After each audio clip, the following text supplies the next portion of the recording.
তো পূজা আর বেশি দিনও নাই, আসেই সামনেই 8-9 দিন।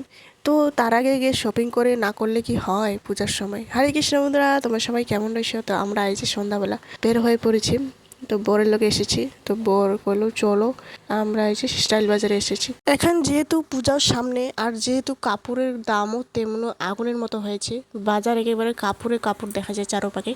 তো চলো স্টাইল বাজারের ভিতরেই চলো। পূজাও আরও বেশি দিনও নাই, যেমন মনে হইতেছে যে যত বড় হইতেছে মানুষ তত আরও শখ আর কমে যাইতেছে। মানে ছোটবেলায় যখন পূজা আসে কত ইচ্ছা হয় কাপড়, নতুন কাপড় কেনা হবে, পূজা দেখা হবে। তো মানুষ যত বয়স হয় যত কি হয় তখন আর আনন্দময় আর বেশি কমে যায়।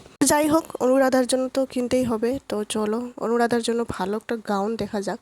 তো এই যে দেখুন বাচ্চা মানুষের ড্রেসগুলো নিচে ছিল তোলে। তো এইগুলাই বাচ্চা মানুষের এবার কালেকশন ভালো এসেছে। তো এই যে তো এত ভালো ভালো গাউনগুলো ছিল বাচ্চা মানুষের, তো কোনটা দেখে কোনটা ছেড়ে কোনটা নিব এমন হয়ে গেছে। তো অনুরাধা তো সবটাই দেখতেছে, এটা ভালো লাগে ওটা ভালো লাগে। তো এই যে রেড কালার ব্লু কালার কত সুন্দর মিক্স করা কালারগুলার গাউনগুলো খুবই ভালো লাগে দেখুন। তো ছেলে বাচ্চাগুলোরও তো মেয়েগুলোরও আর এমনি পরা ড্রেসগুলোও খুব ভালো ভালো ছিল। কটনের কাপড় তো বাচ্চাগুলোরও অনেক ভালো হয়।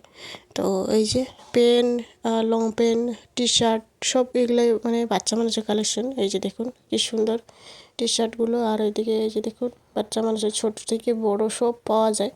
তো এই যে কালেকশনগুলো খুব ভালো ভালো লাগতেছিল দেখে।